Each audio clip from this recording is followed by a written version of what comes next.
ராமநாதபுரம் இளங்கோவடிகள் தெருவில் அமைந்துள்ள அருள்மிகு ஸ்ரீ சிவகாளியம்மன் அருள்மிகு ஸ்ரீ சிவமுனீஸ்வரர் ஆலய 31ஆம் ஆண்டு ஆடி பெருவிழாவை முன்னிட்டு அருள்மிகு ஸ்ரீ சொக்கநாதர் ஆலயத்திலிருந்து கரகம் கட்டி மேளதாளம் முழங்க செண்டை மேளம் ஒழிக்க ஓம் சக்தி பராசக்தி என்ற பக்த கோடிகள் கோஷத்துடன் நாட்டிய குதிரை முன்னே செல்ல முக்கிய வீதி வழியாக அக்னி சட்டி பால்குடம் எடுத்து ஆலயம் வருகை தந்த பின் சிறப்பு தீபாராதனைக்கு பின் அனைவருக்கும் பிரசாதம் வழங்கப்பட்டன.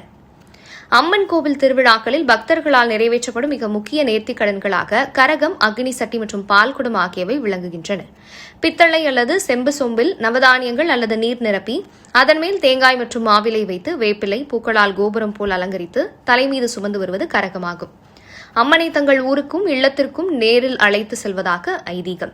கரகத்தை சுமந்து வருபவர் தீட்சை பெற்று கடும் விரதம் இருந்து ஆடப்படும் ஆட்டம் கரகாட்டம் என்று அழைக்கப்படுகிறது.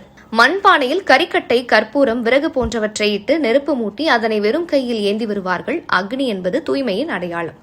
உடலிலும் மனதிலும் உள்ள ஐம்பூத குற்றங்களையும் பாவங்களையும் அக்னியின் மூலம் சுட்டெரித்து தங்களை அர்ப்பணிக்கும் செயலாகும்.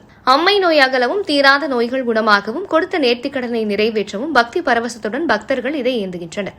சுத்தமான பித்தளை அல்லது செம்பு பாத்திரத்தில் பசும்பால் நிரப்பி மஞ்சள் துணியால் அதன் வாயை கட்டி தலையில் சுமந்து வந்து அம்மனுக்கு அபிஷேகம் செய்வது அர்த்தம். பால் என்பது தூய்மை மற்றும் மங்களத்தின் குறியீடு.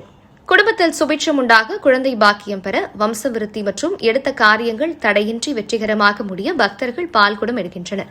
பக்தர்கள் கொண்டு வரும் பாலில் அம்மனுக்கு பாலாபிஷேகம் செய்யப்பட்டு பின்னர் அது பிரசாதமாக வழங்கப்படுகிறது. இவை அனைத்துமே பக்தர்களின் தன்னலமற்ற அர்ப்பணிப்பு, அகந்தை அழித்தல் மற்றும் கடுமையான விரதத்தின் மூலம் மனதையும் உடலையும் கட்டுப்படுத்தும் வழிபாட்டு முறைகளாகும். இவ்விழா ஏற்பாட்டினை விழா குழுவினர் செய்திருந்தனர்.